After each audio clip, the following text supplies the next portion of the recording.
చెప్తాం. So infinite care అంటే ఏంటి, అన్లిమిటెడ్ క్లైమ్ ఇస్తాం లైఫ్ లో వన్స్. సో అది మనం ఇప్పుడు ఆల్రెడీ ముందు డిస్కస్ చేసాం. పవర్ బూస్టర్ వచ్చేసి 100% మనకి క్యూములేటివ్ బోనస్ అనేది వస్తుంది పవర్ బూస్టర్ ద్వారా. ఇది అన్లిమిటెడ్ టైం ఇస్తాం, infinite times. Without power booster ఉంటే క్యూములేటివ్ బోనస్ ఓన్లీ 20% వస్తుంది ఎవ్రీ ఇయర్, అప్ టు 100% వరకు వస్తుంది.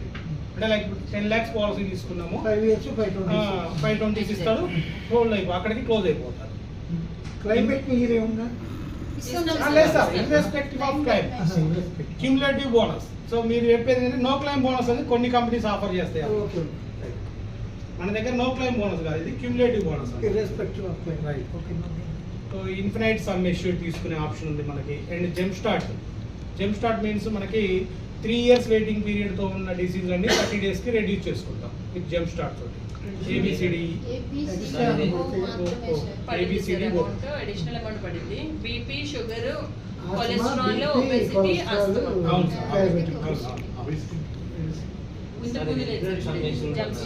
అంటే అన్లిమిటెడ్ సమ్ ఎష్యూడ్ మనం తీసుకునే ఆప్షన్ ఉందని చెప్తున్నాం. Infinite care sir unlimited claim ఇస్తాం. ఇన్ఫినైట్ సమ్ ఎష్యూడ్ అంటే మనం ఇన్ఫినైట్ సమ్ ఎష్యూడ్ ఇచ్చేస్తాం డైరెక్ట్. 1 CR 2 CR కాబట్టి ఇన్ఫినైట్ గా ఇచ్చేస్తాం. సమ్ ఎష్యూడ్ అనేది ఉండదు దానికి. రైడర్ కనుక మనం సెలెక్ట్ చేసుకుంటే డైరెక్ట్ పాలసీని ఇచ్చేస్తాం. రైడర్ కాదు సార్, మీరు పాలసీ తీసుకున్న ఒక నిమిషం, మీరు పాలసీ తీసుకున్నప్పుడు మన దగ్గర మినిమం కవరేజ్ 5 lakhs, మాక్సిమం మీకు ఎంత కవరేజ్ కావాలంటే అంత కవరేజ్ ఇస్తాము. సో అదే మనం ఇక్కడ ఇన్ఫినిట్ సమ్ ఇన్షూర్డ్ అన్నాం అనమాట. అంటే లిమిట్ లేదు ఈ ఎలివేట్ పాలసీలో.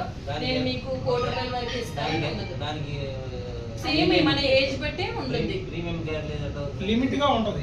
అక్కడ మనకు ఆప్షన్స్ చూపిస్తాయి సార్. 5 lakhs నుంచి 50 lakhs వరకు ఒకటి, 50 నుంచి 1 crore ఒకటి, అన్లిమిటెడ్ ఒకటి అని మనకు చూపిస్తాయి కొటేషన్ లో. 3 crores ఎంత పడుతుందో ఇన్ఫినిట్ సమ్ ఎష్యూడ్ కూడా అంతే పడుతుంది. 3 crores దాటింది క్లైమ్ అంటే అది గ్యారంటీ లేదు. ఇన్ఫినిట్ సమ్ ఎష్యూడ్ దాకా వెళ్తాయి కదా. కోసం అన్లిమిటెడ్ గా క్లైమ్ ఇస్తాం సార్ మేము. ఆ పాలసీ కూడా మెన్షన్ చేయాలి కదా sir. So NRI advantage worldwide coverage ఇస్తాం సార్. ఎన్ఆర్ఐ అంటే non residence in Indians, OC అంటే overseas citizens of India. So NRI means Indian other కంట్రీకి వెళ్ళి అక్కడ వర్క్ చేసుకొని మళ్ళీ ఇండియాకి వస్తాడు. సో వాళ్ళని ఎన్ఆర్ఐస్ అంటారు. ఓవర్సీస్ సిటిజన్స్ ఆఫ్ ఇండియా అంటే అమెరికన్స్, లండన్ లో ఉండే పర్సన్ ఇండియాలో బిజినెస్ చేస్తాడు, కానీ India to other countries travel చేస్తూ ఉంటాడు.